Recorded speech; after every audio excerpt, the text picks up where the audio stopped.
Hello, welcome back to the We Are City channel, and today's video is the FIFA 23 ratings I predict for Manchester City on FIFA 23. So of course, this is not my personal opinion. I've tried to go on what I think EA Sports will do, because I have made some controversial decisions in here that I do think that the sort of controversial decisions we could see EA Sports make. So not my personal opinion. Please don't get in the comments and say, why have you rated this player, whatever. It is not my personal opinion. I've tried to put my mind inside the mind of someone who works for EA Sports. There is a few players in here that perhaps won't be at Manchester City, or we know won't be at Manchester City, and there is one player that we hope, or should be, by the time this video goes out, could be a Manchester City player. So gets right into it, and we've done this in rating order, starting with the bronzes, then to silvers, and then to gold. So who is number one? And it is young player Kieran Slicker. So on FIFA 23, of course, he's up by none, no down, no upgrades, no downgrades. He didn't exist on FIFA 22. We predict the young goalkeeper will be a 58 rating. I think that is what we'll see with him. And this is interesting for players in career mode as well, because these are the ultimate team cards. I haven't done the stats, but on career mode, Kieran Slicker, we could see at a 58 rated. Whether he'd be one for the future, I'm not quite sure. Coming in the next highest rated player is Joshua Wilson-Esbrand. I predicted a 60 rating for him on FIFA 23. Young, up and coming fullback. As for the right back, young right back is Egan Riley, CJ Egan Riley. 62 rated, a little bit higher than Esbrand. I think that'll be his rating on FIFA 23. FIFA 23 will be Kaiki. I think he'll go down, actually. I think he'll go down to a 64. In career mode, I think he starts at about 66. He isn't actually an Ultimate Team, but I believe EA Sports will rate him at 64. But of course, because his card doesn't exist on Ultimate Team, there's no upgrade or downgrades. Luke Mbete, also 64 rated. James McAtee, the first silver of this video, I believe he'll be around 65 rated on FIFA 23. Liam Delap, I think, will get a +2 from his 64 rated card and go up to 66. Despite not playing much football for Manchester City this season due to injury, I do believe that the EA Sports will realise the potential this player has. Romeo Lavia, I do believe, will be a 66 rating on FIFA 23. Scott Carson, no change for him, first team player. I don't believe there are any changes in his rating. I think he'll stay at 67. He's had no chance to show what he can do or what he can't do, really, has he? He's played a little bit of football for Manchester City, an appearance in the Champions League, but nothing more. Cole Palmer's the first big upgrade from a bronze to a silver. I do think he'll get a +5, Cole Palmer. Ridiculously good young player. Looked fantastic in Manchester City's youth team, and surely will be part of Manchester City's first team next season.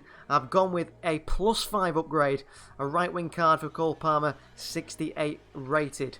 And that is the last of the silvers as we go into the Manchester City first team now with Zach Stefano. I think will not get an upgrade or downgrade. I think he'll stick at that 77 rating despite his calamitous performance in that Liverpool FA Cup semi-final. Then on to Nathan Ake. I do believe he'll get a +1, but I don't think he'll get many more. I mean, personally, I'd put Ake up to an 80. I think it may be even an 81. I do think he's a very good player. But I think in EA Sports' mind, there's only one thing they'll decide, and that is Nathan Ake, a +1. I think he'd be lucky to even get an upgrade, really, the way EA Sports work. But I do think he'll go up to a 79 on FIFA 23.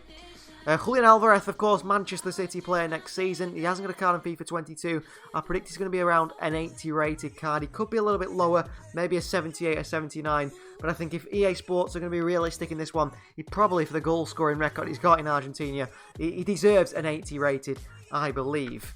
Next is a player that, of course, will be leaving Manchester City, but I do think he'll go down by 3. He's an 83 rated on FIFA 22. By FIFA 23, I do believe Fernandinho will be 80 rated, a -3 for the Brazilian, who probably will be playing in Brazil. We've got Zinchenko. I do think we're going to have an upgrade. He's been very good when he's played for Manchester City, and he's a decent fullback. I think he might go up by a 1 to an 81. I think EA Sports continually look to improve the ratings of fullbacks, who are very lowly rated, and the likes of João Cancelo and Trent Alexander-Arnold and these sort of fullbacks, Reece James, coming through in the world of football. We're seeing fullbacks that are good enough to be in the midfield and probably would be 80-odd rated midfielder. I think Zinchenko would be an 81 rated midfielder, hence why I've given an 81 at left back. If EA Sports continue that trend of improving fullbacks. On to Gabriel Jesus. I think he will go from a striker to a right wing. That will be a big change for him. And I do believe he'll get a -1. And it could not be a Manchester City player. It could be an Arsenal player. Someone else. A new contract could be signed by, the time this video goes out. But an 82 rated is what I predict for Gabriel Jesus on FIFA 23. Jack Grealish, I do believe, will get a decrease. I think he'll go down by 1. He'll go down to an 83 rated. There's no way he's getting an upgrade, and there's no way he's sticking at 84. I believe a downgrade of at least 1 is coming Jack Grealish's way for the £100 million man.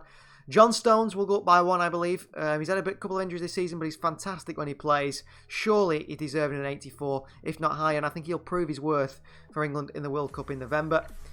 Ilkay Gundogan, I think he'll stay the same at 80 rated. No upgrade or downgrade for the German. And that is if he's still at Manchester City. I just can't see him going up or down, Gundogan. I think he's, he's earned that 85 rating. I think Aymeric Laporte will be, downgraded from an 86 down to an 85.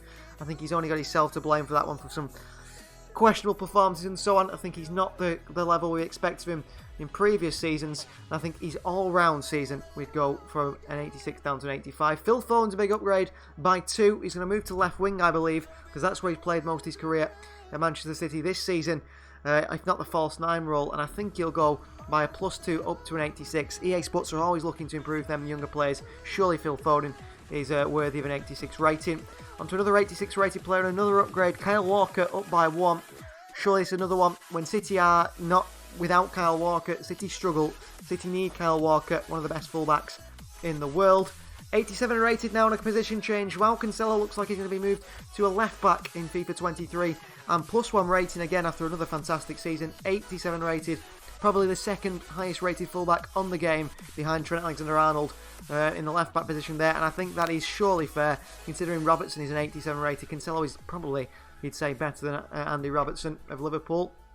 Rodri surely needs an upgrade. I think +1, could be even +2, but I've gone conservative with my prediction from EA Sports and gone for an 87 rating for Rodri on FIFA 23. One of, if not the best holding midfielder in the world alongside Liverpool's Fabinho. We've got Raheem Sterling, who surely gets a decrease by at least 1, down to an 87. Could be by 2 as well, down to an 86 for Raheem Sterling, who is not this player that he once was, is he, at all? And he has gone down. He had a little spell in the part of the season where he was fantastic, but I do think EA Sports surely decrease him down to an 87 at least. Bernardo Silva's got to go up by 2 to a central midfielder. What a player this man is. Incredible. And surely he gets a big upgrade from EA Sports to an 88, where he should have been a few seasons ago. Last season not so good. This season back to his best. And I think an 88 rating is very fair, and another big upgrade in Manchester City's team. And another big upgrade, this time for Riyad Mahrez. Surely the right winger has earned himself an 88 rating. I think he'll probably dip off in the year of the Premier League, which is FIFA 23 going to be covering. I think he will not be at his best, but if he continues his form like he has done, then surely he deserves that 88 rating in FIFA 23. One of the best wingers in the world, up there with Mane and Salah. Not quite there, those players in the 90 ratings. Mahrez 2 ratings lower, sounds fair to me. Ruben Diaz, I do believe, will get another big upgrade to an 89. I think they give him a big upgrade to an 87. I think he will get another big upgrade. Solid for Manchester City, as always. Tough, position to play at centre-back at Manchester City. But Ruben Diaz has always done a fantastic job, really, most of the time. And I do think EA Sports will give him another upgrade and allow him to compete with Virgil van Dijk. I think Van Dijk will go up to a 91 rating, I believe, next year on FIFA 23. And then for the top 3 highest rated players at Manchester City, I think Ederson will get a +1. I think he'll go up to 90. Most clean sheets in the Premier League again this season will be for Ederson. So I think he will get a +1 up there. And I think Alisson will also go up to a 91 in Liverpool. I think he'll go up even higher, considering the season Liverpool have had. But yeah, I think 90 for Ederson is what it's going to be. Second highest rated player, and a controversial decision here for this one, but I want to think EA Sports will be making. It is Kevin De Bruyne. I do think they'll give him a downgrade to 90. I really do have this really bad feeling that EA Sports are going to say, you know what, Kevin De Bruyne is going to get downgraded. I've had that feeling for a long while, and I do believe KDB, King KDB, will go down from a 91 to a 90 rating, which I don't think is entirely fair, but I do believe that is what EA Sports will be doing on FIFA 23. And then finally, it is Erling Haaland from Borussia Dortmund to Manchester City. A +2 rating. He's surely going to be a 90 rated striker next season, and a 90 rated striker in a Manchester City team. This guy is going to be someone that in career mode and of course Ultimate Team, people are going to be all over. Imagine this man in the Premier League next season for Manchester City. Things are going to be very exciting with that man up top. And that ends our FIFA 23 ratings. Let us know in the comments down below any you agree with, any you don't agree with. Remember, Not my opinion. Not my opinion. The opinion of EA Sports, if I was to be them. That's what I think they'll make the decisions. We know what EA Sports are like. They're very harsh in the ratings. And I do think that is the way it's going to work. Thank you very much for watching this video. Please subscribe to the channel if you haven't already. Please like the video if you haven't already as well. And also you can join the We Are City membership club to see unedited episodes and all videos early as well. Early access is incredible. We'll see you guys next time.